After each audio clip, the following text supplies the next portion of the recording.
Ah, elle est jeune, d'accord. Elle a 12 ans, être aussi bleue à 12 ans avec Anne Eisenmenger, pas si fréquent que ça. Qu'est-ce que ça peut être d'autre?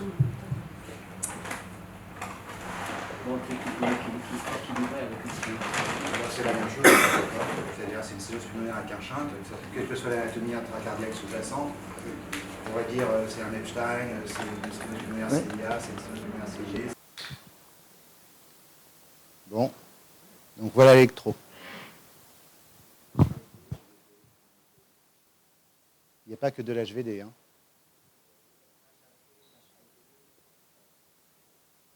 Donc ça reste compatible avec quoi? Donc là, le cœur droit est gros. Eisenmenger, ça ne marche pas. Hein. D'accord? Oui, mais c'est la même chose. Il faut qu'il y ait une... La sténose pulmonaire, peut-être, mais la sténose pulmonaire, il y a un peu trop de VD. D'accord? Le droit, il ne serait pas aussi gros dans les sténoses pulmonaires critiques. Donc, il reste, si on enlève les VU Epstein,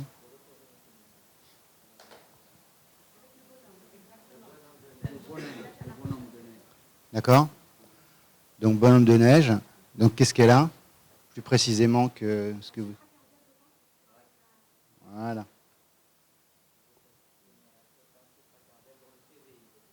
Voilà. Donc, retour veineux pulmonaire, donc 12 ans. Hein, c'est une jeune fille qui vivait dans Lyon, en France. Vous savez combien elle avait d'examens pédiatriques dans son carnet de santé? 47. Elle a été vue 47 fois par son pédiatre. Elle arrive à 12 ans avec un RVPA total non bloqué. Donc, on voit bien sur les images, donc la partie droite du cœur qui est dilatée, le champ de droite-gauche intérieur-auriculaire en bas, le tronc veineux innominé qui est dilaté et surtout le tronc veineux innominé qui reçoit un vaisseau ascendant situé à gauche de l'aorte. Donc, les légendes, je pense que vous les avez comprises. D'accord? Voilà, donc le bonhomme de neige, je vous l'avais déjà dit. Donc on voit la veine ascendante et la veine cave supérieure qui est dilatée, ce qui fait que l'arc supérieur droit est la veine cave supérieure droite qui est dilatée, alors que l'arc supérieur gauche n'est pas le bouton aortique, mais la veine ascendante de drainage.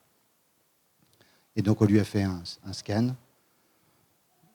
Et sur le scanner, alors il est un petit peu blanc, mais vous voyez donc l'image de la veine ascendante. Et ici, voilà, vous voyez les 4 veines pulmonaires qui arrivent dans la veine pulmonaire commune qui est située au-dessus et en arrière de l'oreillette gauche. Voilà. Bon, elle a été réparée et puis tout va bien. D'accord? Donc vous avez fait le diagnostic. C'était le plus probable, hein, parce que les autres auraient été possibles aussi, hein, tous ceux qu'on a évoqués, mais le diagnostic était facile à faire.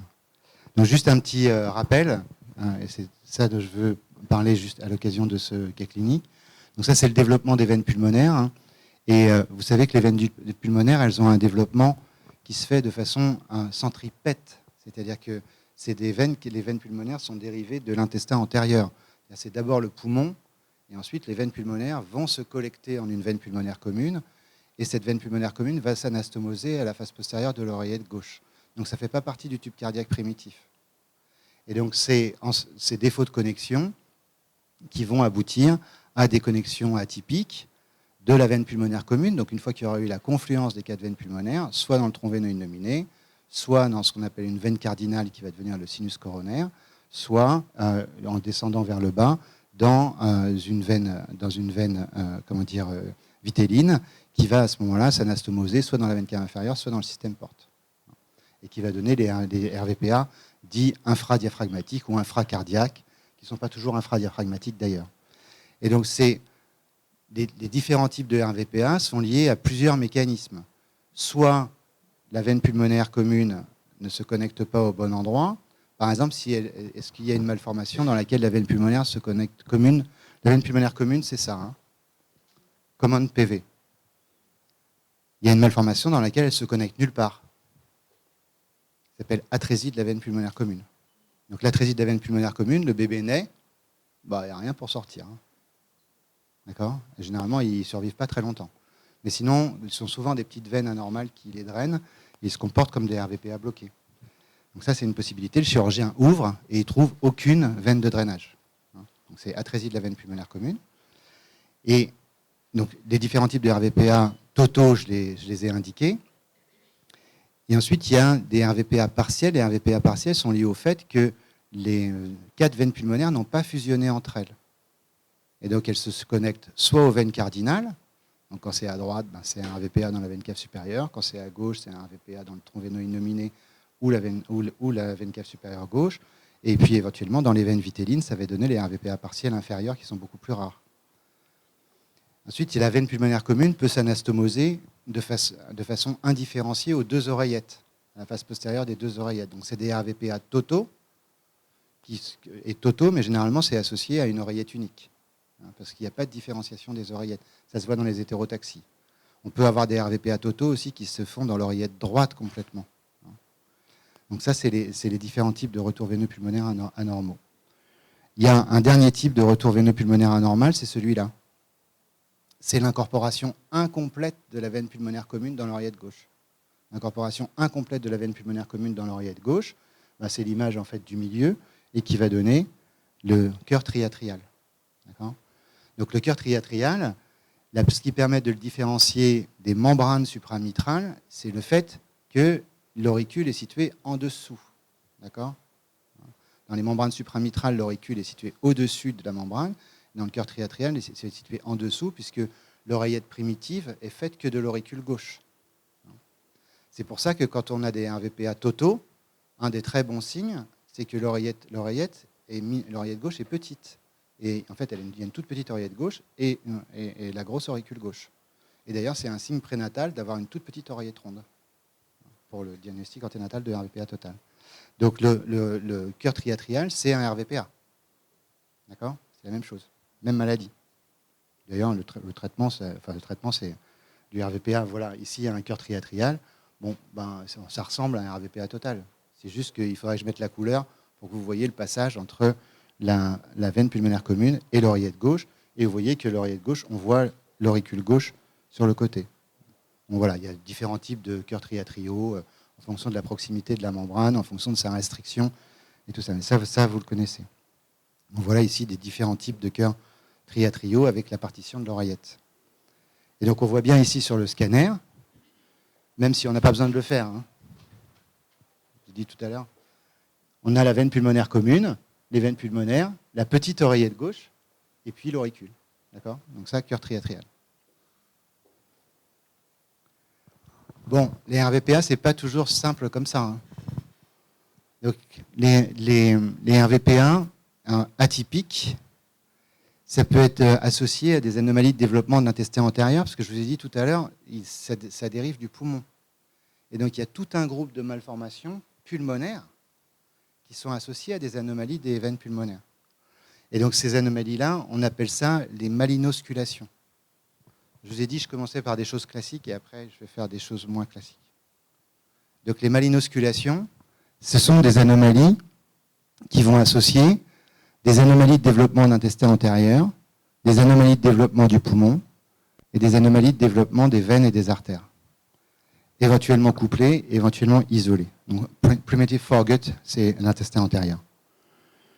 Et donc on va avoir, à partir de l'intestin antérieur, les bourgeons pulmonaires et puis une partie des veines pulmonaires, comme je l'ai dit.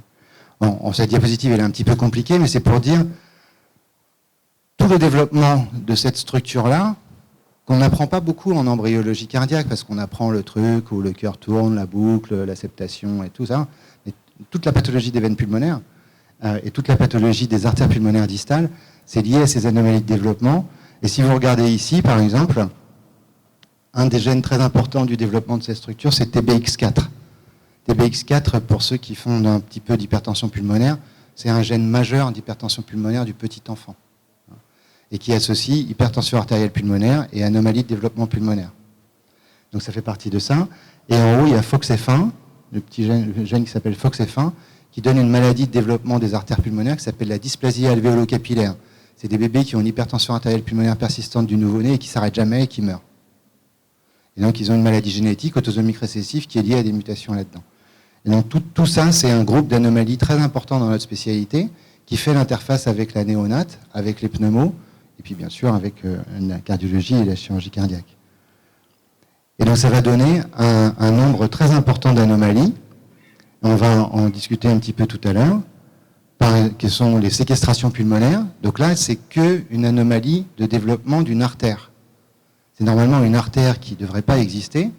Et en fait, il y a un bout de poumon digestif ou n'importe quoi qui reste dans le thorax, au-dessus du diaphragme, et qui est alimenté par une artère digestive. C'est ce qu'on appelle une séquestration. À l'intérieur du poumon, à l'extérieur du poumon. C'est des anomalies morphologiques du poumon. Par exemple, le poumon qui traverse la partie postérieure du médiastin, ce qu'on appelle le poumon en fer à cheval. Ça aussi, ça se voit. C'est les vascularisations systémiques du poumon. Normalement, le poumon est vascularisé de façon systémique que par les artères pulmonaires, médiastinales. Et puis, il y a les bronchiques de façon nutritionnelle. Mais il y a des artères digestives qui peuvent rester au-dessus du diaphragme. On appelle ça l'alimentation systémique du poumon. Des malformations artério-veineuses du poumon. Les fistules artério-veineuses du poumon macroscopiques. Ça fait partie de tout ce groupe de malformations qui va donner de la cyanose néonatale. On aurait pu évoquer ça chez la jeune fille de tout à l'heure. Et puis, la persistance des plexus veineux hépatiques primitifs et tout ça. Et un syndrome que vous connaissez qui s'appelle le syndrome du cimeterre, pour revenir au RVPA. Et donc, si on résume tout ça, toutes ces anomalies qu'on appelle les malinosculations, c'est des anomalies du parenchyme du poumon, des anomalies des artères et des anomalies des veines. Et ça peut être isolé, et donc j'ai mis le schéma, que des anomalies artérielles, que des anomalies bronchiques, que des anomalies veineuses, bronchique et veine, bronchique et artère, artère, bronche, veine, tube digestif. C'est par exemple comme ça qu'on peut avoir une fistule trachéobiliaire. Fistule trachéobiliaire, vous n'en avez jamais entendu parler. Moi, la première fois, c'était un de mes internes, il était complètement idiot. Et, sauf qu'il me dit, je viens d'aspirer l'enfant, il y a de la bile dans la bronche. Je dis, n'importe quoi. N'importe quoi. Même l'anatomie, je veux dire, la bile dans la bronche. Ben, en fait, il avait raison. Quoi. Donc, c'était une fistule trachéobiliaire. Et ça faisait partie de ça, c'était un enfant qui avait un syndrome du cimeterre en plus. Donc, on peut avoir tout ça, toutes les anomalies trachéales, et je vais passer là-dessus. Donc, voilà quelques exemples pour ceux qui sont pédiatres, les MAKP, malformation kystique du poumon. Et puis, les anomalies artérielles pulmonaires isolées ou les anomalies veineuses pulmonaires. Voilà, ce qu'on voit, c'est donc la malformation qui est typique pour nous et que vous connaissez, c'est le syndrome du cimeterre, c'est un retour veineux pulmonaire anormal partiel, mais qui n'a rien à voir avec le développement de la veine pulmonaire commune, comme je l'ai dit tout à l'heure. C'est une anomalie de développement de l'intestin antérieur, c'est-à-dire qu'il y a un morceau, en fait, du poumon qui a été dirigé vers le bas, vers le tube digestif. D'accord ? Et c'est pour ça qu'on a ce retour veineux qui traverse le diaphragme ou qui est juste immédiatement au diaphragme, avec cette image-là. Là, donc quand on fait une coupe que j'ai verticalisée, c'est une coupe de la veine cave inférieure, en fait, on voit des veines sous-hépatiques. Voilà. Et puis en face, on voit un truc bizarre qui arrive. Il n'y a rien qui arrive en face des veines sous-hépatiques qui est rouge, normalement, quand on fait une échographie. Et donc c'est pour mettre en parallèle avec la veine cimeterre, donc avec cette forme de sabre turc, etc., qui se jette au pied de la veine cave inférieure. Donc la veine cimeterre, voilà à quoi ça ressemble en échographie, avec cette forme particulière. Voilà une autre veine cimeterre qu'on voit très bien chez un bébé, syndrome du cimeterre, avec en face des veines sous-hépatiques. Et de l'autre côté, c'est aussi pareil, avec une veine cimeterre qui est sténosée cette fois-ci, dans une position plus classique d'échographie. Voilà, donc les anomalies des veines, et donc il y a aussi, pour terminer, sur ce sujet-là, donc le syndrome du cimeterre, c'est un RVPA, partiel. C'est pour ça qu'il y a aussi dans le syndrome du cimeterre des artères anormales, des bronches anormales, c'est extrêmement fréquent, plus de 70% des cas. Et je vous montre ici une autre image, qui est aussi la même chose, c'est ce qu'on appelle les veines pulmonaires baladeuses. Les veines pulmonaires, elles sont bizarres chez cet enfant, vous voyez ? Il y a une veine pulmonaire droite, là, enfin gauche, pardon, qui rejoint une veine pulmonaire droite, puis ensuite qui se balade, elle pourrait se connecter à la veine cave, puis tout compte fait, elle revient dans l'oreillette. Meandering pulmonary veins. Donc parfois en échographie, ces images de veines pulmonaires baladeuses, c'est assez surprenant, mais c'est exactement la même chose, c'est une malformation d'intestin antérieur. Qu'est-ce que ça suggère? Ça suggère qu'il va falloir rechercher d'autres choses, en particulier une artère séquestrante, une malformation pulmonaire, une malformation des artères pulmonaires distales, une malformation bronchique, etc., etc. Donc ne vous faites pas piéger. Quand vous avez des retours veineux pulmonaires anormaux partiels, mais qui descendent vers le diaphragme, il faut penser que ce soit bien sûr des syndromes du cimeterre, et il faut rechercher toutes les anomalies associées des malinosculations. Voilà d'autres veines pulmonaires, voilà, avec l'aspect en araignée, donc des veines pulmonaires baladeuses. Ok? Un syndrome du cimeterre, c'est pas très fréquent, nous on voit des meandering pulmonary veins.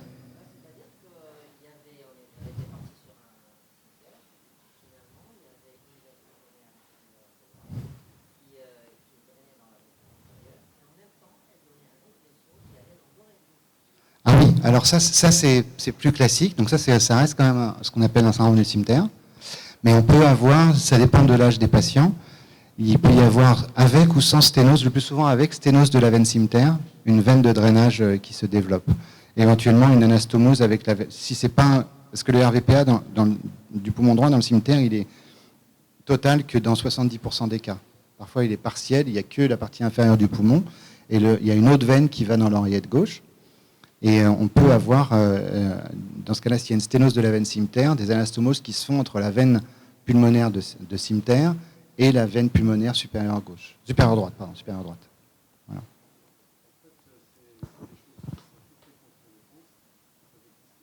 Des veines pulmonaires qui se drainent au-dessus de la crosse de la zygose. Parce que s'il y en a, ou s'il y en a si elles sont toutes en dessous, généralement on peut faire un Varden. Mais s'il y a des veines qui sont au-dessus, à ce moment-là, on est obligé, on ne peut pas réimplanter la veine cave, ou alors il faut laisser une veine pulmonaire anormale. Donc effectivement, ça c'est très important. Alors, on va commencer par des trucs simples, et après on fera un peu plus inhabituel. Bon, 6 semaines.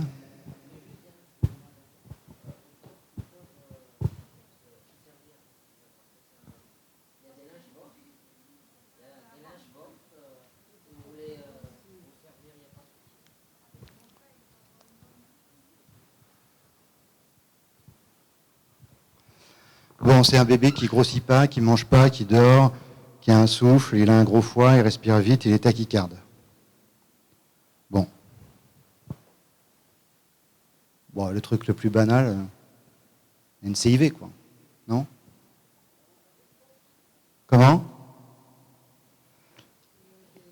Bon, il a un gros cœur quand même, hein. Il a un gros cœur, il a des poumons un peu chargés.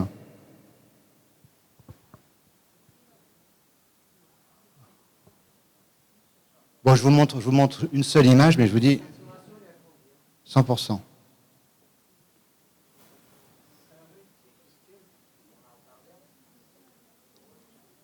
Alors, on commence. Il n'y a pas de trou, d'accord? Il y a une CIA, d'accord? Il y a une CIA, d'accord?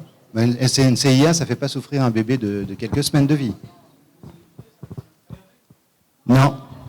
Non, la valve tricuspide, bon, je suis d'accord que la coupe est peut-être pas parfaite, hein, mais la valve tricuspide, elle est plus apicale que la valve mitrale, et il y a un septum VGOD, donc c'est pas un CAV. Il n'y a pas de CIV non plus. Si c'était un CAV, ça serait un CAV partiel. Ah oui.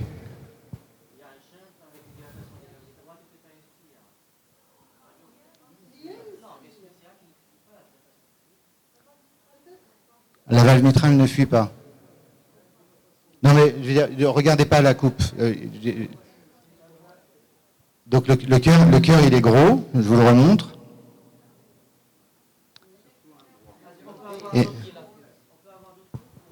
Non. Enfin si, je vous montre ça, voilà.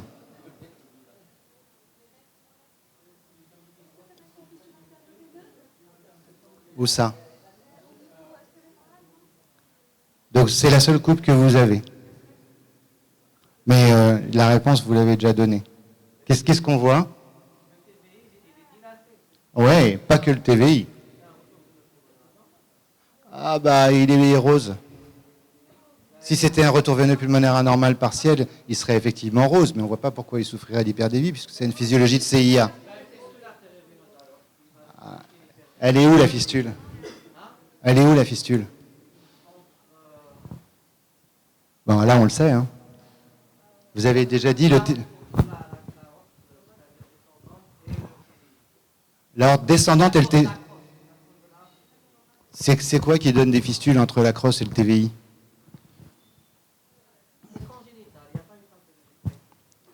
Ah bah si. Mais il n'y a pas de fistule entre l'aorte et le TVI, hein, congénitalement. Sauf, il y en a une qui s'appelle le canal artériel, mais c'est entre l'aorte et l'artère pulmonaire, mais sinon l'aorte ne communique pas avec les veines. Sauf qu'elle peut communiquer avec les veines au travers d'un circuit. Et il est où le circuit? Oui, il est dans le cerveau ou sur les bras. D'accord? Voilà. Si, elle l'a dit, mais il fallait que vous cherchiez un peu quand même. Donc le TVI est dilaté, et ici, le tronc artériel brachiocéphalique est dilaté, il est énorme. Hein. Il est gros comme l'aorte. D'accord? Parce que... Donc c'est insuffisance cardiaque à gros débit sans malformation. Bon, je mets la liste, hein. Beriberi par exemple. Donc ça existe. Chez les petits, le beriberi, c'est juste de la carence chez les enfants en nutrition parentérale. Hein, quand on ne met pas de vitamine B1 dans la parentérale. Bon, généralement, on en met quand même. Donc l'anémie chronique, bien sûr, et les fistules artério-veineuses. Et donc, voilà, ici, on voit l'hydrocéphalie, mais surtout, c'est une fistule artério-veineuse de la grande veine de Galien. C'est l'anomalie la plus classique, mais il y a aussi plein de fistules durmériennes, etc., qu'on peut voir chez les enfants. Et donc, ça, c'est une échographie faite avec une machine d'échographie du cœur. Hein. Donc, on pose la sonde sur la fontanelle et on voit la fistule avec le flux continu. Et puis, l'enfant a été embolisé et ça l'a pas guéri tout de suite. Il a dû être embolisé plusieurs fois. Bon, ça, c'est le truc classique. Donc, le message, c'est insuffisance cardiaque du nourrisson sans malformation cardiaque, rechercher une fistule artério-veineuse dans un autre organe. Et donc, le cerveau, c'est le truc le plus classique. Donc, on pose le stéthoscope et on palpe le cyrille carotidien. Et l'élément que je n'ai pas mis sur le diagnostic clinique, c'est que souvent, les poux périphériques ne sont pas bien perçus parce qu'il y a un vol. Mais ce n'est pas le truc le plus fréquent. Le truc le plus fréquent qu'on voit, c'est ça. Le truc le plus fréquent qu'on voit, c'est les shunts vasculaires par hémangiome du foie. Et donc, je vous montre l'image ici. Donc, c'est un enfant qui est venu pour insuffisance cardiaque très sévère, un nouveau-né, hein. Insuffisance cardiaque très sévère, avec de l'œdème partout, et qui nous a été adressé pour suspicion de cardiomyopathie néonatale. Et en fait, quand on a posé la sonde, vous voyez en bas le foie, il y a plein de trucs dans le foie. Et donc, c'est les hémangiomes hépatiques, c'est la même physiologie que la fistule artério-veineuse de la veine de Galien. Et donc, voilà, quand on regarde, c'est une coupe sous-costale pas très jolie, un peu pixelisée. Et vous voyez les veines sous-hépatiques qui reviennent massivement avec les artères aussi. Et donc, c'est un hémangiome congénital du foie. Donc, ça ressemble à ça quand on les ouvre. Le ventre des enfants, ça ressemble à ça. Ça, vous pouvez en voir. Hein. Nous, cette année, on en a vu 4, des hémangiomes du foie. Et le traitement de ces malades-là, quand ils sont mourants, on va fermer des vaisseaux. On va les emboliser. Et sinon, le traitement, c'est les bêta-bloquants. Ouais, ça marche très, très bien. Mais il faut leur sauver la vie avant que les bêta-bloquants fonctionnent. Donc il faut penser à ça. Donc le message, c'est insuffisance cardiaque, pas de cardiopathie qui l'explique. On ausculte la tête, on ausculte le foie, et on va trouver ça. Il n'y a pas que ça dans les shunts. Oui. C'est comme un hémangiome cutané, comme une framboise. Ah, personne ne sait. La découverte a été fortuite. Vous savez comment ça a été découvert, ça ? C'est un enfant qui avait un angiome menaçant du cou, un hémangiome, d'accord, un hémangiome du cou. Et cet hémangiome du cou, il était traité, parce que l'enfant étouffait, il était traité par corticoïdes.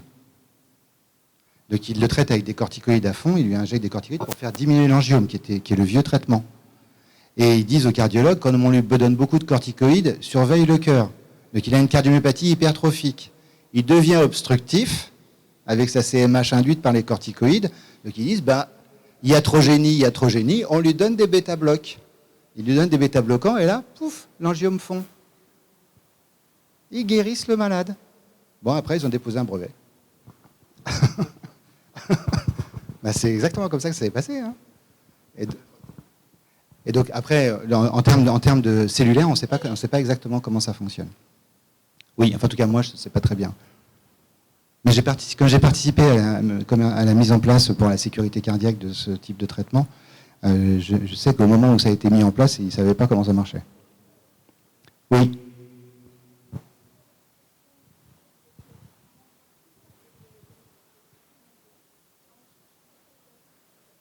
On cherche une localisation ? Non. On n'en cherche jamais. De toute façon, pour donner des bêta-bloquants dans un hémangiome, ce n'est pas notre problème, les cardiologues. Nous, on s'en fiche complètement. Hein. Il y a quand même plusieurs livres blancs qui ont été écrits pour dire que les cardiologues ne sont pas dans le circuit. Hein. Donc, ils ne sont pas dans le circuit. C'est la même chose pour Ritaline, quoi. On ne fait pas d'examen pré-Ritaline ou d'examen pré-bêta-bloquant. Ça fait partie de la RCP des deux médicaments. Hein. Donc, il n'y a aucune raison, si l'enfant n'a pas d'histoire familiale, de faire un quelconque examen pour la prescription d'hémangioles ou de bêta-bloquants dans les angiomes, ou pour la prescription de Ritaline ou des dérivés du méthylphénidate. C'est des escrocs. Voilà.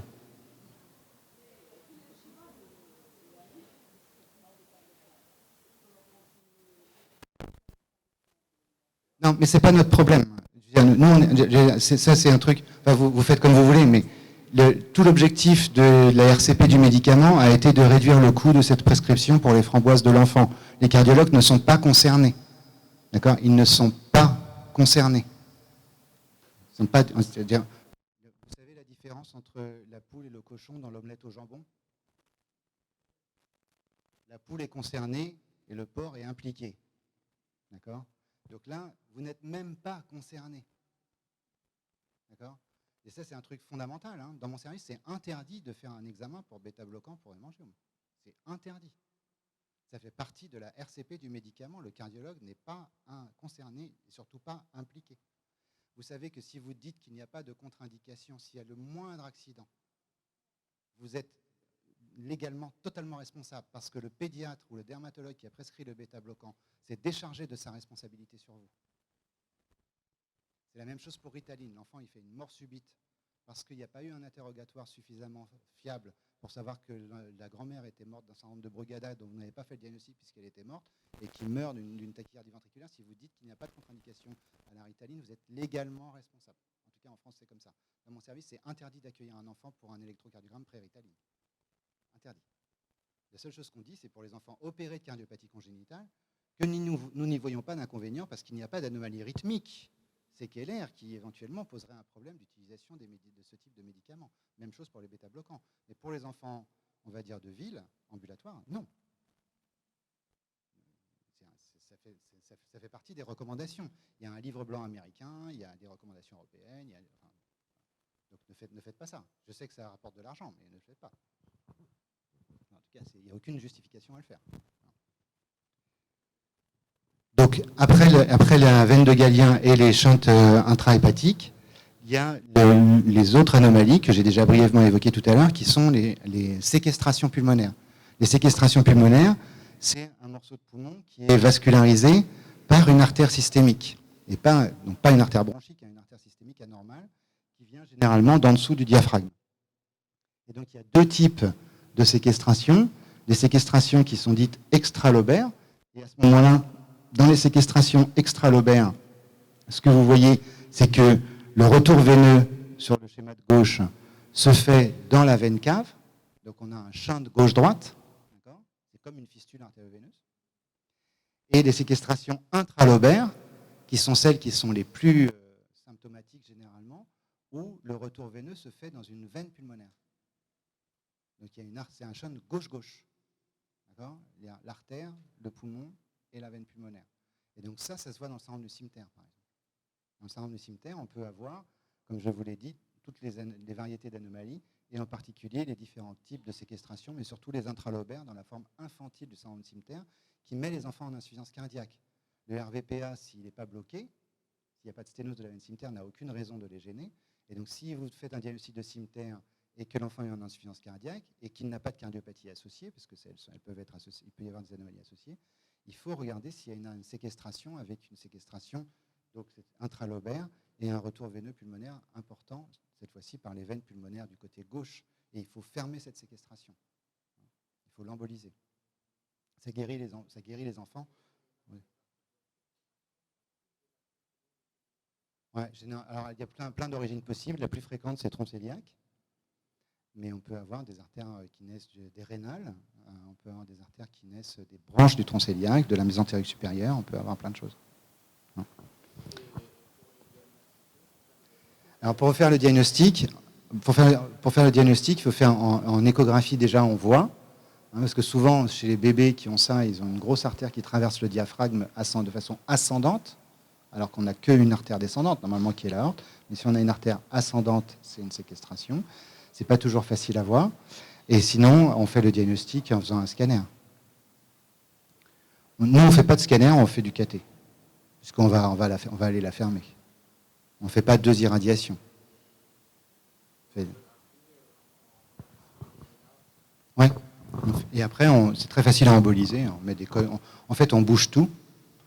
Pendant longtemps, quand les chirurgiens faisaient tout en même temps.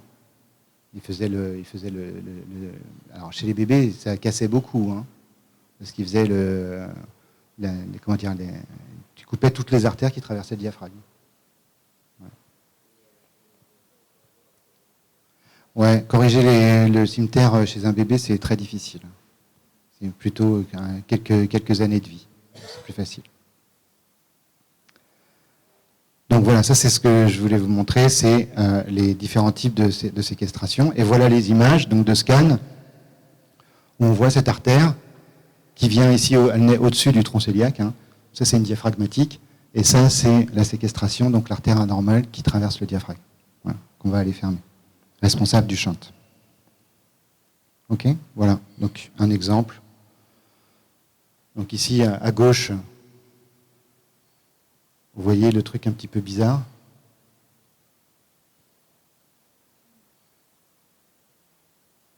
Vous avez vu où il se draine le séquestre? Donc on injecte dans une artère. C'est sûr qu'il se draine très haut? Regardez. Non, ça revient vers la cave. À gauche, on injecte dans l'artère séquestrante, on opacifie du poumon, et puis ensuite il y a une veine qui descend. D'accord? Donc on sait que c'est une séquestration extralobaire. Mais là aussi, ça a emmené l'artère et la veine du séquestre, ils sont en dessous. Donc c'est une fistule artério-veineuse en fait. Une fistule artério-veineuse, mais avec un séquestre qui est dans le poumon. Et celle-là, vous voyez, on injecte dans la rénale droite, et hop, il y a un petit bout de poumon, et lui, il se draine dans une suce hépatique.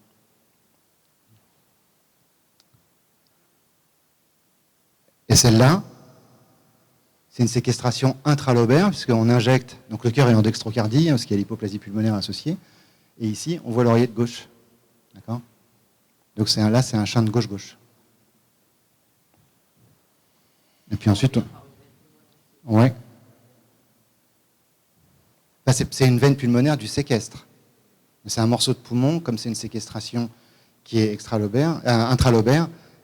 Souvent, il y a un petit bout de bronche, mais le poumon n'est pas bien ventilé. C'est un cimeterre à côté, en plus.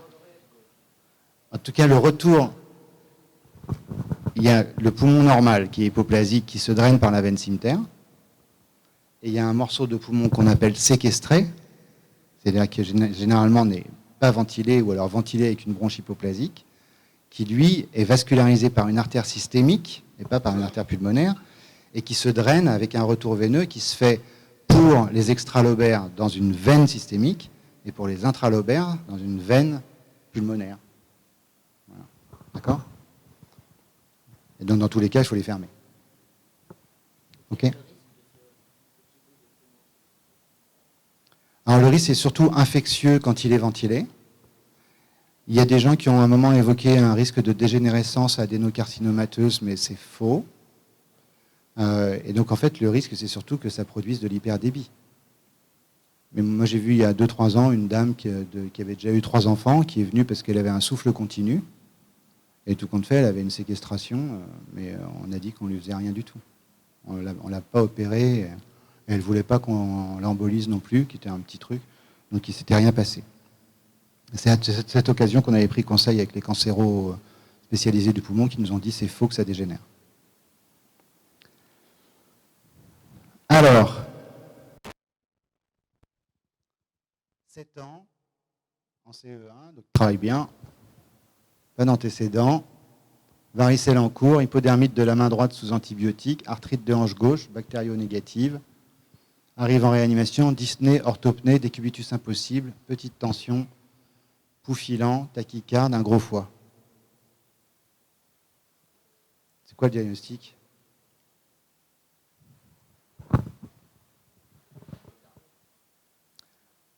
Donc, soit il est en choc septique, d'accord, parce que endocardite, je veux bien. Myocardite varicelleuse, pourquoi pas. Il reste la 3e tunique. Mais la péricardite, dans quelle situation ?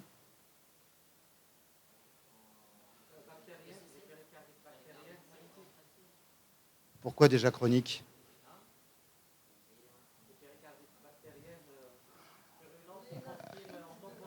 Non, mais le terme médical, c'est quoi ? Il se tamponne. D'accord. Donc une tamponnade, d'accord. Vous confirmez ou pas ?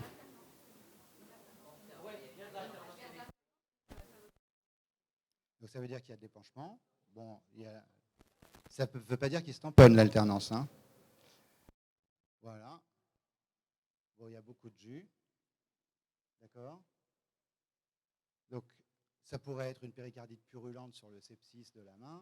Et ça pourrait être une péricardite purement inflammatoire aussi dans ce contexte-là. Donc ça, il va falloir faire le diagnostic biologique.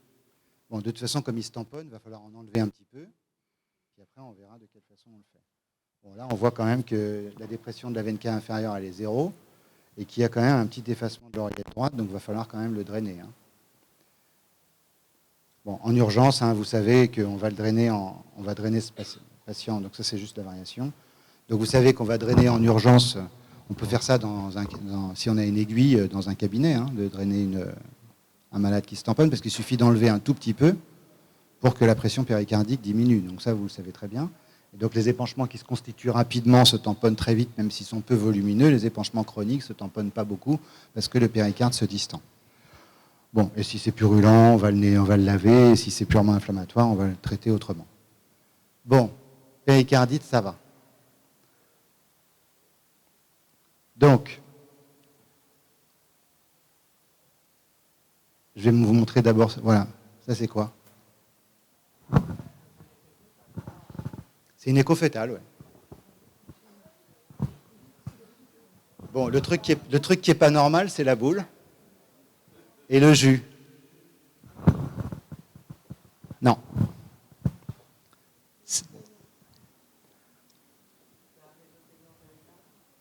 Non, le mésothélium, c'est chez les adultes. Non. Oui. Bon, c'est une tumeur, là c'est difficile de savoir si elle est purement péricardique ou si elle est myocardique. Mais en tout cas, ce n'est pas une tumeur qui est très hyperéchogène, et c'est une tumeur associée à un épanchement péricardique chez un fœtus. Donc le diagnostic, c'est tératome péricardique. C'est très important de faire le diagnostic de tératome péricardique parce que le bébé va être éventuellement dans une situation de tamponnade après la naissance. On peut éventuellement le drainer avant la naissance. On met des drains péricardiques chez les fœtus pour les drainer. Et surtout, c'est une tumeur qui va être complètement réséquée par le chirurgien et l'enfant va être guéri. Alors, celui que je vous ai montré là, il n'est pas guéri. C'est une pièce anatomique. Voilà. Et donc, on voit le cœur et la tumeur dans un péricarde qui est plein de liquide. Et quand on ouvre, on voit cette tumeur qui est à l'extérieur du cœur. Et puis le cœur qui est là avec un péricarde qui est complètement distendu et ça avait écrasé et les poumons étaient complètement hypoplasiques chez cet enfant. Donc voilà ici la même chose. Il est plus petit, c'est encore une échographie fœtale. Et là le diagnostic, c'est une tumeur qui est c'est difficile de savoir si elle est sur le myocarde ou à l'extérieur du myocarde, mais quand il y a du liquide autour du cœur avec une tumeur qui est à la périphérie du cœur, le plus souvent c'est un tératome. Et donc la principale complication de cette tumeur, c'est son encombrement stérique et le fait qu'elle sécrète du liquide. Donc voilà une IRM fétale, et au cours de cette IRM fétale, donc vous voyez le cœur, le liquide en blanc, hein, l'eau est en blanc, et la tumeur qui est plus grosse que le cœur qui est ici. D'accord ? Donc ça c'est tératome péricardique. Oui, c'est pas le même, c'est des cas différents. On n'en voit pas beaucoup, mais on en voit quand même 1 ou 2 par an. Et là, c'est en postnatal, donc le bébé vient de naître. On voit le cœur. D'accord ? On voit qu'il y a des épanchements péricardiques. Et la tumeur, c'est ça. Elle est grosse, hein ? On se demande ce que c'est. Bon, le chirurgien l'a enlevé, et puis voilà. Donc, ça, c'est les tumeurs. Et ensuite, ce qu'on peut voir aussi, de temps en temps, on fait des scans. Oui.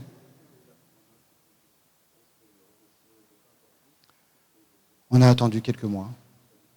Non, ça reste toujours. Non, c'est des tumeurs qui ne régressent pas. Mais elles ne poussent pas beaucoup après la naissance. Donc, mais souvent, elles sont énormes. Donc, ça, c'est des images qu'on peut voir de façon fortuite ou en échographie, où penser que l'enfant a un épanchement péricardique, et en fait, c'est un kyste du péricarde. Ça existe aussi. Donc voilà des images. Alors c'est une image qu'on a chez un adulte. Et vous voyez cette image-là. Et donc ça, c'est les kystes péricardiques. C'est des trucs bénins. Dans la plupart des cas, les gens disent qu'il ne faut pas y toucher. Mais ça peut mimer des épanchements chez un certain nombre de patients. Voilà un autre énorme kyste. Voilà ici un kyste péricardique, mais qui est situé en dessous du cœur. Voilà. Donc ça peut être énorme, hein. Vous avez déjà vu ça ?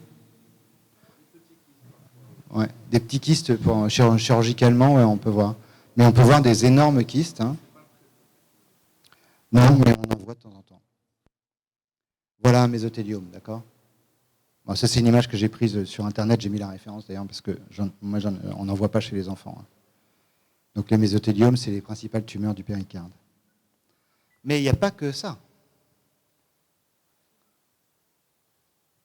Par exemple, l'absence congénitale de péricarde. Absence totale. Qu'est-ce que ça donne, l'absence totale de péricarde ? Voilà, donc la luxation du cœur avec ce qu'on appelle la tête de Snoopy. C'est quoi les autres formes d'anomalie congénitale du péricarde ? Et alors, ça donne quoi ?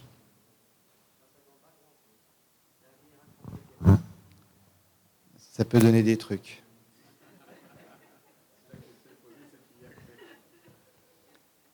Donc, les absences partielles du péricarde, le problème, c'est que le cœur peut se hernier dans l'absence localisée du péricarde. Et donc, voilà ce que ça peut donner, par exemple. Donc ça, c'est une absence complète. Donc, c'est le cœur qui est complètement dévié vers la gauche. Il n'est pas tenu par les ligaments postérieurs du péricarde. Et donc, les absences partielles, ça peut donner ça.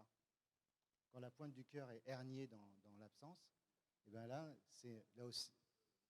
En fait, il faut imaginer ici que c'est le péricarde qui coince l'IVA distale. Donc ça, c'est une patiente qui est venue pour Angor et qui avait en fait Angor d'effort et qui avait une partie de la pointe du ventricule gauche qui était herniée, qui rentrait dans le trou.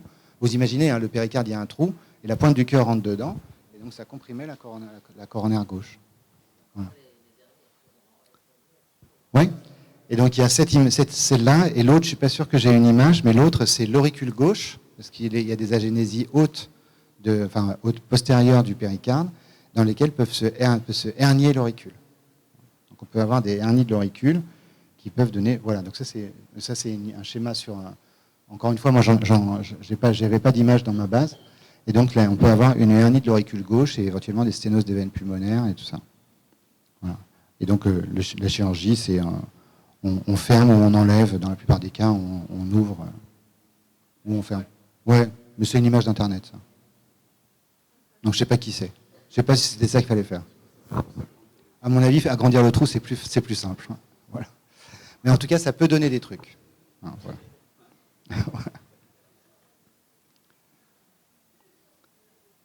Alors là, je vous montre des images un petit peu plus rares pour vous montrer des choses que vous connaissez peut-être moins. Donc là, c'est une échographie fœtale. Bon, on ne voit pas très bien parce qu'en fait, on voit juste un gros truc noir qui ne bouge pas. Bon, le titre, ça dit ce que c'est. Hein. Voilà, ensuite, l'enfant naît. C'est un anévrisme congénital du ventricule gauche. Tout le monde s'est acharné à savoir à quoi c'était dû. Est-ce qu'il y avait des anomalies coronaires? Est-ce qu'il faisait un infarctus? On ne trouve rien. Malheureusement, on ne trouve rien. Et donc, cet enfant était en insuffisance cardiaque, et donc il est mort à 2 jours de vie. Et je vais vous montrer à quoi ça ressemble. Donc, vous voyez le ventricule droit qui est ouvert ici. L'artère pulmonaire, il n'y avait pas de malformation du cœur. Et on va voir après. Donc ça, ici, la grosse poche qui est l'anévrisme du ventricule gauche. Donc voilà, ici, l'énorme anévrisme, puis la face lisse du ventricule gauche. Et donc, cet enfant est mort d'insuffisance cardiaque. Donc aujourd'hui, on n'a pas. Généralement, le pronostic de ces anévrismes ventriculaires gauche est assez sombre, même s'il y en a quelques-uns qui peuvent survivre. Hein.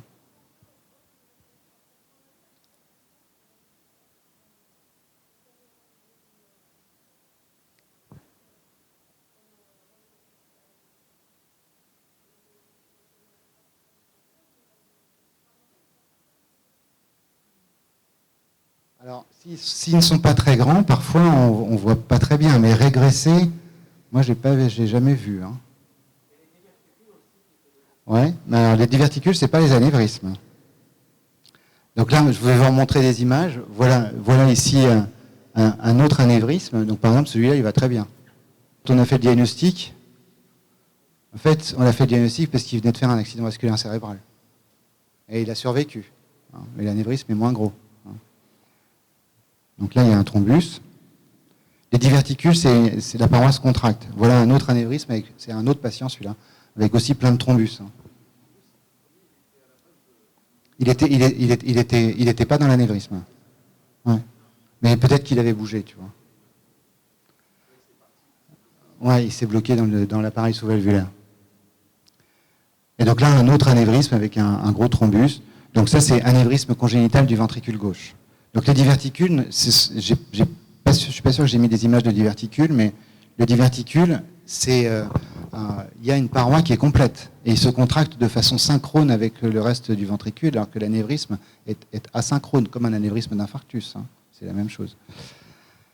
Donc là, c'est pour vous montrer. Donc ça, c'est l'anévrisme du congénital du ventricule gauche, c'est rare, mais c'est quand même classique. Bon, ça, c'est plus rare. Mais c'est bien connu. Hein.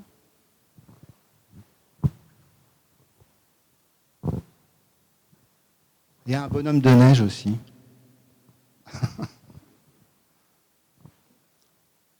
Bon, il est où l'anévrisme? Enfin, le truc bizarre. Là, si on regarde l'échographie que j'ai exprès mis dans l'autre sens, oreiller de gauche, ventricule gauche, c'est quoi ça? Ah, il est très gros, hein? Il est énorme, hein? Et donc là, l'oreillette droite, le ventricule droit, là, on est dans une coupe un petit peu modifiée. Ce qu'on voit, c'est que derrière l'appareil sous-valvulaire mitral, il y a un trou qui remplit cette poche. Et quand on fait une angiographie ventriculaire gauche, il y a une poche qui est située en l'oreillette gauche est là. Hein? Et donc, on voit une poche qui est ici.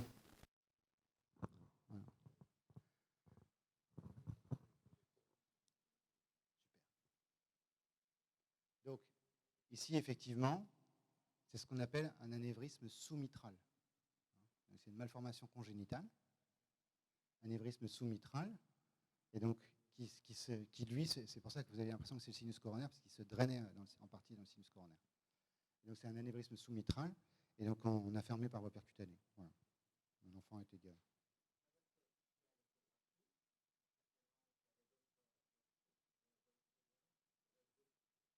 Oui, tu le vois en haut.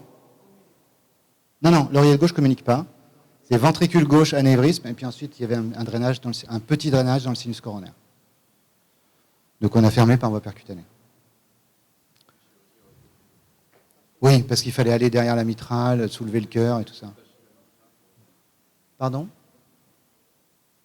L'auricule gauche, je ne l'ai pas mis là, mais elle était en position normale. C'est un cœur d'anatomie normale. Hein. On ne voit pas l'auricule gauche non plus, mais il n'y avait pas d'anomalie. Oui, parce qu'il y avait une CIA en plus. Il y avait une CIA, donc on a fermé la CIA en même temps. Donc voilà la position du truc. D'accord ? Donc c'est un anévrisme qui se développe sous l'appareil sous-valvulaire mitral. D'accord ? Celui-là.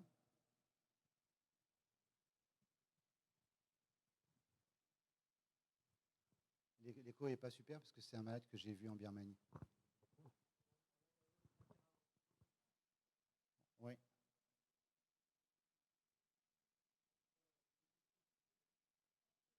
Donc oreillette gauche, valve mitrale, ventricule gauche, et là il y a un trou.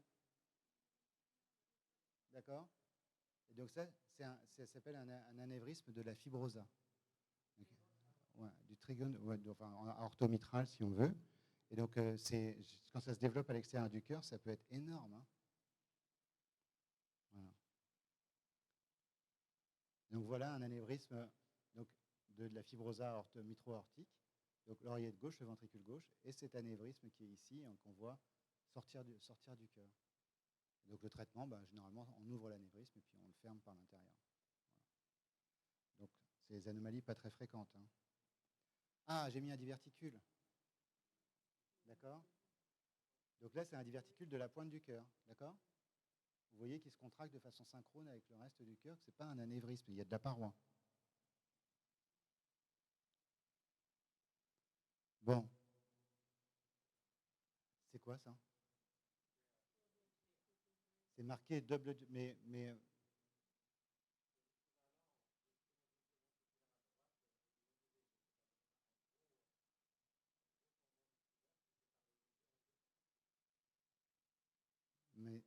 oui, c'est exactement ça.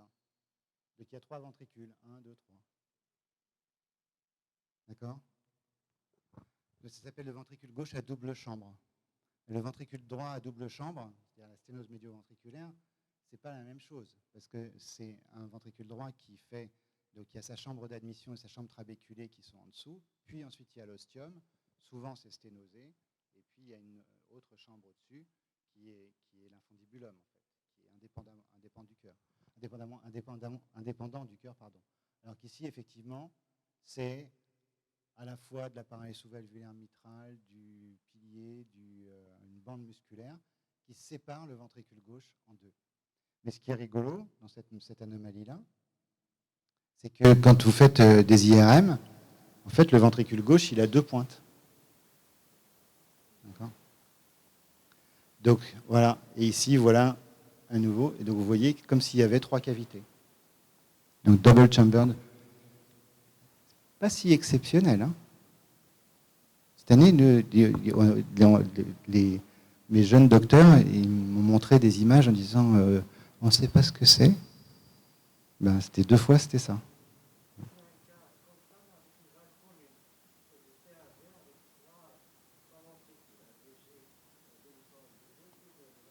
Ouais. Ça, c'est possible, effectivement, que les variations de l'appareil sous-valvulaire donnent cette impression. Oui. Donc, voilà ici, quand on regarde, il n'y a qu'un seul ventricule hein, quand on change de plan. Mais vous voyez ici, il y a 2 petites pointes. Puis après, il y a une sorte de bande musculaire qui sépare le ventricule. Voilà. Donc c'est une image, hein. Ça ne correspond pas à une maladie, mais c'est rigolo. Et il y a une autre forme de cette maladie. Hein. C'est celle-là. C'est des ventricules gauche à double chambre, mais c'est l'apex qui est séparé de la chambre d'admission. Et ça peut poser des problèmes. Donc voilà une forme qui ne pose pas de problème. En gros, il y a une bande musculaire. On peut dire, ouais, ok, il y a une partition de la cavité. On s'en fiche de ça. C'est une variation de la forme. Vous voyez là ? Donc là, ça ressemble effectivement à une sténose médio-ventriculaire, sauf que l'éjection est là. Et donc, ce qui s'est passé, c'est que l'enfant progressivement a soufflé la partie apicale. Il y avait un obstacle intraventriculaire gauche et qu'on l'a opéré. On a beaucoup hésité. Ouais, mais c'est loin, c'est beaucoup plus loin. C'est beaucoup plus loin pour l'opérer. C'est pas, je veux dire, pour aller par l'aorte faire ça, c'est très très loin. Hein. Il est allé par l'oreillette. Ouais.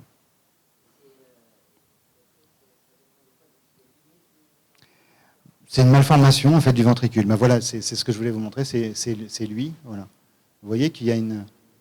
En fait, c'est des trabécules qui se serrent, puis progressivement dessus, il y a une lésion fibrotique parce que ça frotte. Et puis au bout de quelques années, cet enfant, il avait 4 ans hein, quand il a été opéré, eh bien, il y avait un obstacle qui s'était constitué sur une anomalie morphologique du ventricule initial qui avait l'air bénigne, mais qui en fait s'est compliqué à terme. Voilà. Est-ce que... Non, pas pour l'instant, mais ça fait qu'1 an. Ouais. Non, je pense qu'il ne se passera plus rien. Mais vous voyez que la partie antérieure elle est très hypokinétique. L'enfant avait eu un bilan de cardiomyopathie héritable, génétique, etc. On n'a rien trouvé. Donc on n'a pas trouvé d'anomalie. Mais en même temps, je pense que c'est purement mécanique. C'est une anomalie des trabécules. On pourrait dire une sorte de non-compaction un petit peu bizarre. Puis à un moment, ça a coincé. Bon, on pourrait continuer ce qu'on appelle les outputching. Hein. Donc outputching, c'est les chambres supplémentaires. Donc il y a tout le registre des diverticules et tous les outputching de l'oreillette. Mais c'est un autre sujet. Bon, maintenant les trucs en plus. Facile d'abord. Bon, c'est un veine cave inférieure. Bon, ça, tout le monde sait ce que c'est. Puis en plus, c'est marqué en bas.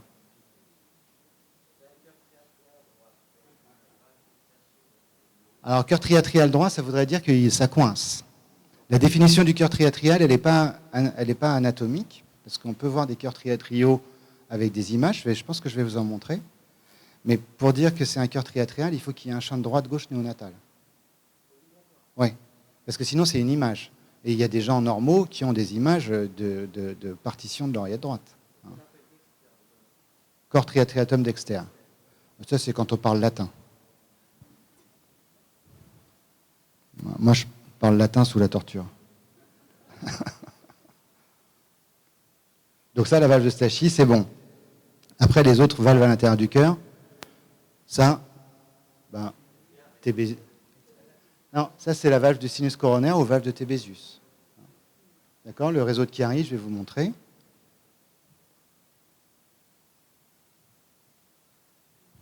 Voilà. D'accord?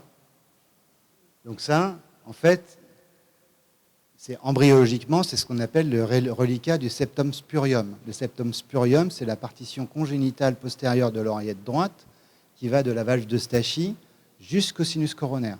Et entre les deux, il y a le réseau de Chiari. D'accord? Et donc le réseau de Chiari, normalement, se perfore et devient une sorte de filet et virtuel.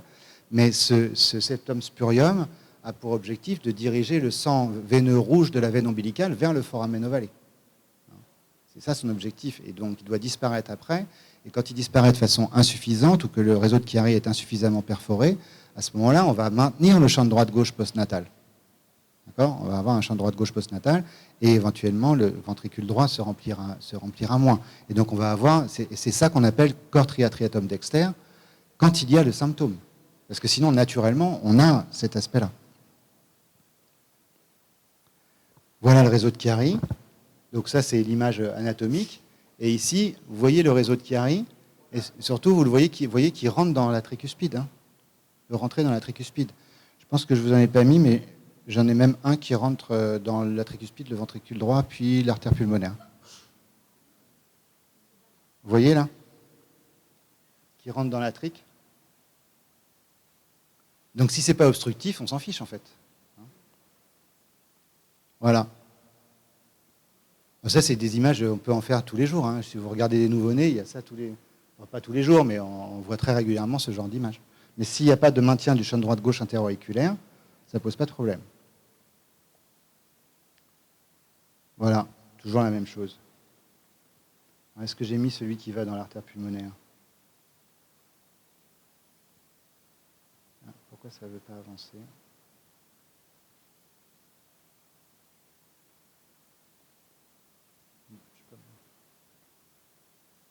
C'est même. Excusez-moi.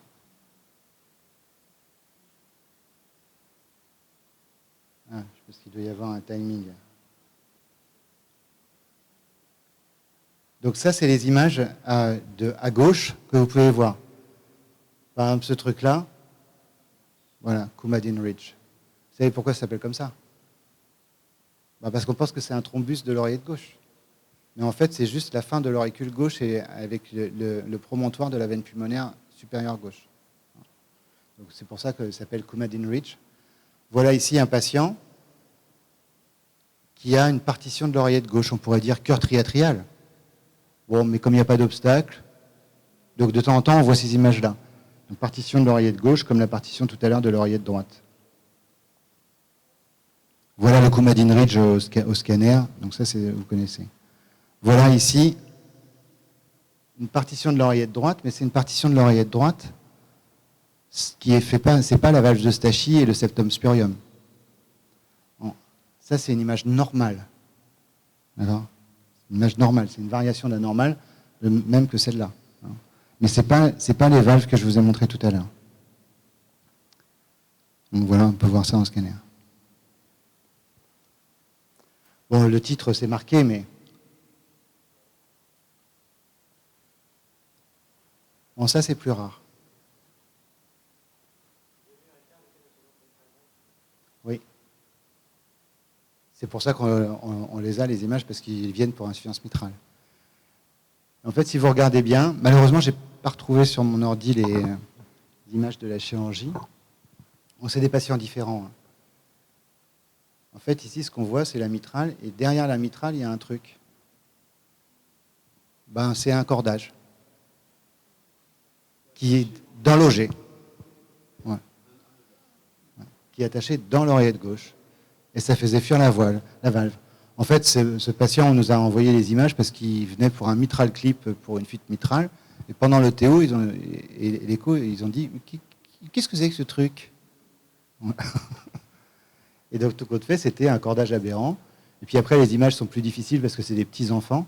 Mais bon, en tout cas, c'est des variations qu'on peut voir. Et la plupart des enfants, on les opère. Alors, lui, il avait 76 ans, celui-là. Mais là, c'est un petit enfant de 4 ans que j'avais vu à Tahiti pour une fuite mitrale et qui a ça et qu'on a opéré. Juste en coupant le truc. C'était tout bête, mais... Voilà, donc c'est juste pour vous montrer. Alors, c'est pas facile à voir, hein. Les images, elles sont pas très jolies, hein, je suis désolé, mais en fait ici, j'aurais dû mettre les images chirurgicales, mais je les ai pas retrouvées. Voilà, il y a le petit cordage, on voit pas très bien, je suis désolé.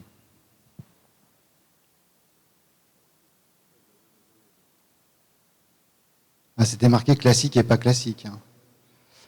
Et donc, quand on regarde en écho 3D, on voit ce cordage ici qui est dans l'oreillette gauche. On a encore du temps?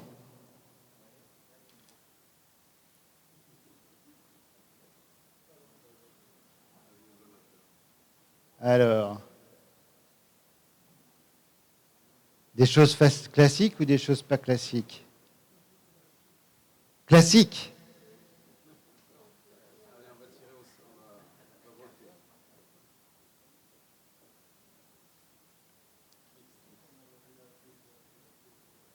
Il faut que je le retrouve.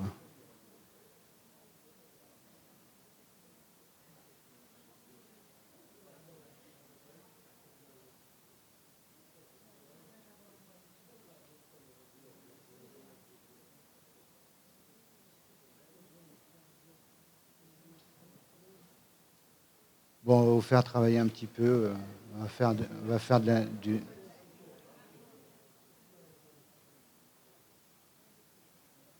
Voilà. Vous me dites si vous l'avez déjà vu, hein, mais sinon je vous le dis.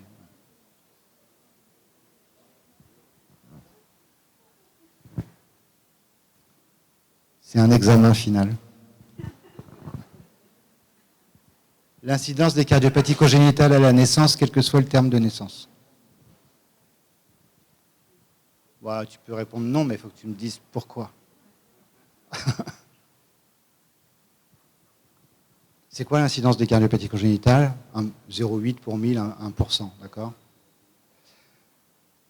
Si vous allez en néonat, vous allez voir plus de bébés mal formés ou moins? La réponse est plus. Donc, enfin, on ne sait pas très bien la raison, même si on enlève les jumeaux, il y a plus, les malformations cardiaques conduisent à une naissance prématurée plus souvent. Et donc ça, c'est vrai en particulier pour les malformations, même pour des malformations simples comme le CAV. On ne comprend pas pourquoi, parce que ça ne donne pas d'insuffisance cardiaque, ça ne donne rien, mais ils naissent plus prématurés. Pour d'autres, on pourrait comprendre que la physiologie est altérée, mais ce n'est pas le cas dans la plupart des cas. Donc il y a plus de malformations cardiaques chez les prématurés que chez les bébés à terme. C'est du genre 1,3%. Mais c'est beaucoup quand même, c'est presque une fois et demie plus. Donc c'est marqué 1,3%, voilà, pour les moins de 32 semaines. L'excès de mortalité des nouveau-nés prématurés ayant une cardiopathie congénitale est significatif avant 32 semaines. Vrai. Ouais. Mais est-ce que c'est vrai aussi avant 36 semaines? La réponse est oui. En fait, si on est avant 37 semaines, on a un excès de mortalité très significatif. Et ça veut dire que n'importe quel préma, selon la définition de l'OMS, a une mortalité plus élevée.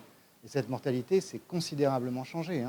Si on met ici la cible à 37 semaines, si on prend les odds ratios ajustés, la mortalité est augmentée de 34%.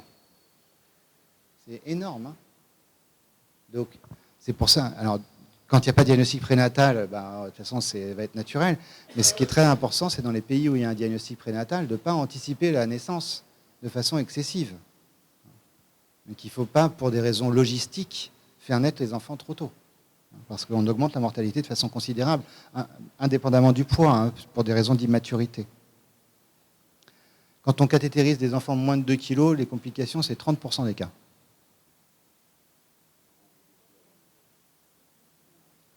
C'est optimiste.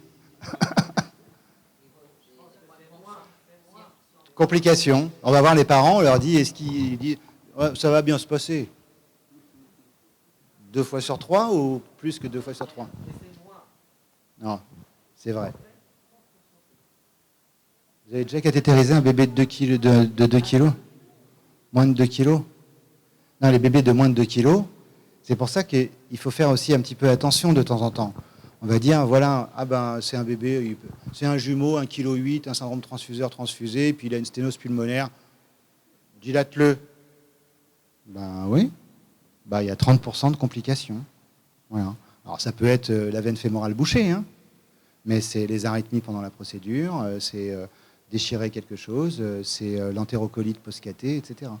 Donc 30%, c'est-à-dire qu'il faut aller voir les parents en disant qu'on va le faire, mais qu'il va y en leur donnant pas la liste exhaustive, parce que sinon on en a pour 3 jours à leur expliquer, mais en leur disant quand même que c'est une procédure à très haut risque. À très haut risque.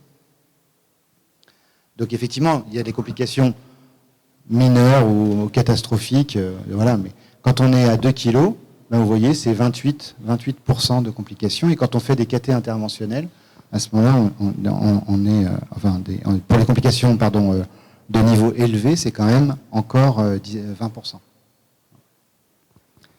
Donc la mortalité chirurgicale pour les cardiopathies complexes est multipliée par 2 à 2,5 kg.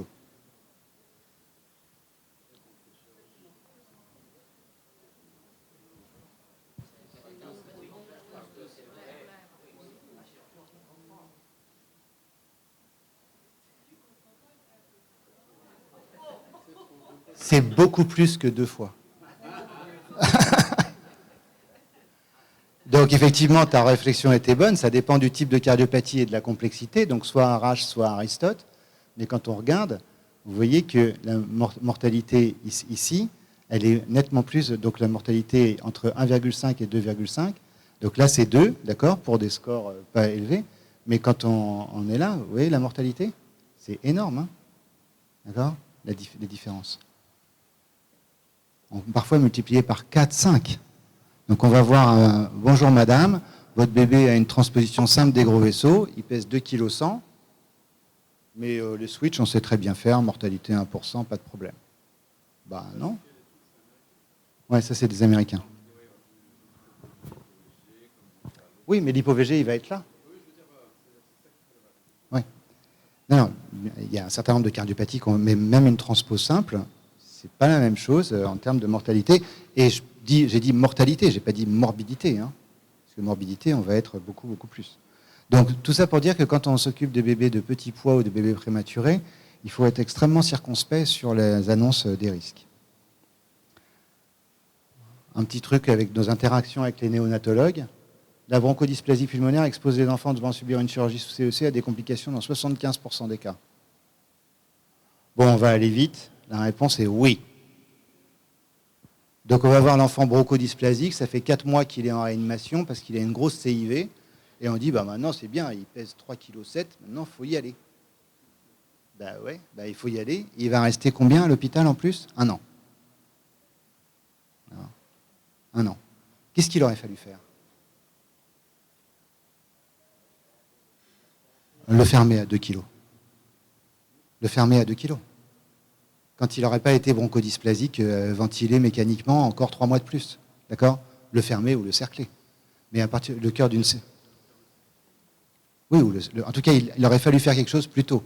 Et ça aussi, c'est un message, c'est-à-dire on ne laisse pas traîner en réanimation les enfants prématurés, on leur fait une palliative pour leur permettre d'être autonomes le plus vite possible et de ne pas avoir la maladie respiratoire, parce que quand on les opère bronchodysplasiques, après on les garde à l'hôpital pendant des mois et des mois. Donc on doit intervenir tôt et si possible réparer.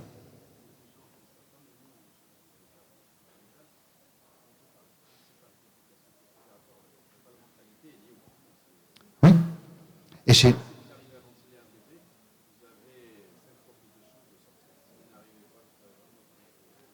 Exactement. Donc n'attendez pas pour faire opérer les prémains. Ah, ça c'est une petite question, mais bon. Le diagnostic prénatal des cardiopathies confirmé par un expert permet une planification exacte du parcours postnatal.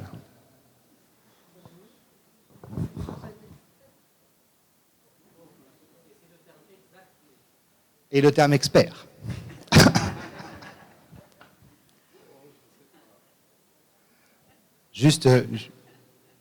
On regarde juste ça. C'est mon service. Hein, donc, diagnostic différent, 3% des cas. Bonjour madame, votre bébé a une transposition des gros vaisseaux, échographie. Bonjour madame, votre bébé a un cœur normal. A quand même eu, c'est une vieille histoire, mais il y a 20 ans, il y a quand même eu 2 chefs de clinique, ensemble un soir de garde, qui sont venus pour un diagnostic prénatal, parce que c'était une transpo. Elle allait bien, mais elle avait un septum intact, presque intact. Donc ils ont fait un Rashkind à un enfant qui avait un cœur normal. Hein. Non, parce qu'ils avaient été tellement omnubilés par l'idée qu'on leur avait dit que c'était une transpo, qu'ils ont fait un Rashkind à un cœur normal. Bon, après, ils s'en sont rendus compte. Elle, ça aurait pu être il, hein. Les chefs de clinique, on va dire, sans genre. Mais quand même, ça veut dire qu'on est influencé par les choses d'avant. 3% de diagnostics totalement différents. L'enfant a quelque chose, pas la même maladie, hein, ou la même malformation. Partiellement différent, 7% des cas, ou 8% des cas. Et partiellement différent, mais ce n'est pas le même plan néonatal, 19% des cas. Votre bébé va être mis sous prostaglandine, on va réparer l'arche aortique, et puis, bon, on ne fait pas du tout ça. Hein. Il a besoin de rien, puis au bout de 2 jours, on va voir la maman, votre bébé rentre à la maison. Bon, on ne fait pas de chirurgie? Ben non, parce que le diagnostic, il est partiellement faux. Hein. Donc c'est quand même, si on additionne ça, vous voyez la quantité que ça fait? Ça fait 30% des cas, le plan qu'on a annoncé aux parents dans l'entretien prénatal n'est pas respecté. Donc, le diagnostic prénatal, c'est quelque chose pour orienter et organiser les soins périnataux, mais ne pensez pas que ça permet de planifier de façon exacte et de tout dire. Pardon? Ben, ce qu'il faut, c'est que le diagnostic prénatal, il ne faut pas qu'il ait pour objectif de d'adresser simplement le patient pour la naissance à un endroit précis. Donc, après, ça dépend si on dit optimiser une fois que le diagnostic prénatal est organisé, ou comment optimiser une fois qu'on a fait un diagnostic. Une fois qu'on a fait un diagnostic, ce qu'il faut, c'est faire le diagnostic de façon correcte. Bon. Juste pour l'anecdote, dans mon service, quand on staffe un malade et qu'on regarde les échographies, la décision qui est le plus souvent prise, vous savez laquelle est ? Quelle est cette décision ? Qu'il faut lui faire une échographie. D'accord ? Donc, c'est ça le problème. C'est-à-dire que si on dit comment optimiser, c'est parce qu'il y a des gens qui disent moi je suis un expert et je fais, et en fait ils ne savent pas.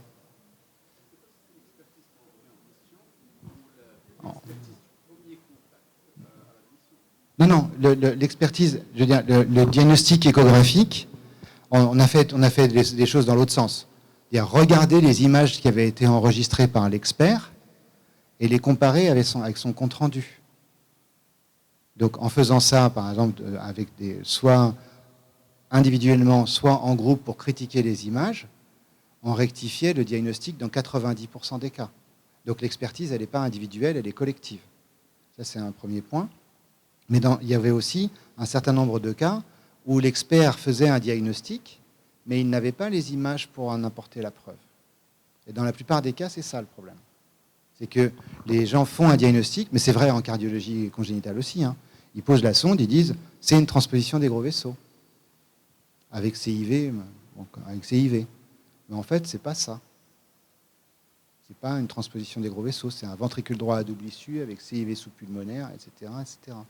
Et à ce moment-là, à la fin, le problème, c'est que dans un grand nombre de cas, en donnant un diagnostic générique, on suit grossièrement le même parcours de soins, puis l'enfant va bien, et il est correctement soigné. Mais le diagnostic est faux. D'accord ? Donc les images que je vous ai montrées, enfin les statistiques que je vous ai montrées, c'est quel est le diagnostic, pas quel est le projet. Quand le projet était le même, mais que le diagnostic était subtilement différent, on ne l'a pas mis là-dedans. Donc comment optimiser ? À mon avis, ce qu'il faut, c'est renforcer l'expertise des individus. C'est toujours ça. Et tout le monde peut se perfectionner à n'importe quel âge et sans jamais s'arrêter de se perfectionner. Mais pour se perfectionner, il faut quand même un peu de collectif. Se perfectionner tout seul dans son coin, c'est pas facile. On va s'arrêter ? Bon, un dernier alors. Bon, ça va être... non, parce que celui-là, on l'a déjà fait. Je regarde ce que c'est.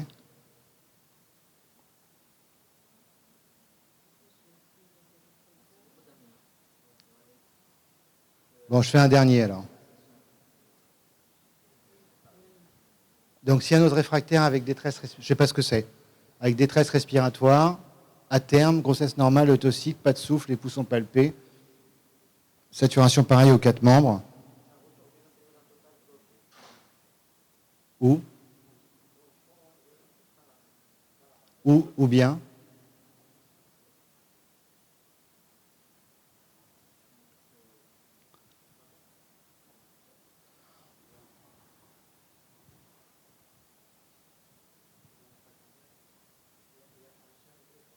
ah ouais, ça va pas avec RVPA ça. Ah, crotte de bique en zinc. C'est vrai. Mais là, c'est pas celui-là.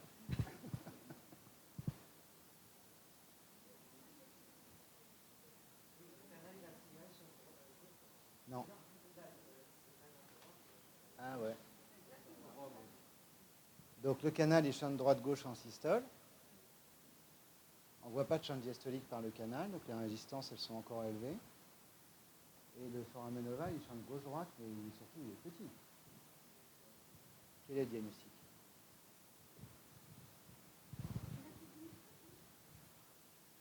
Oui. C'est une atrésie mitrale, et comment sont les vaisseaux ?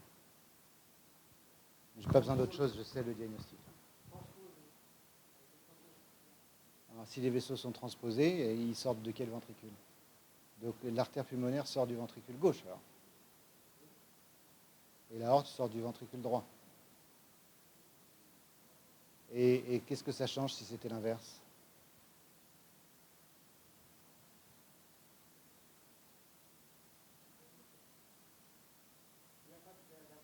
Donc c'est une atrésie mitrale avec vaisseau transposé.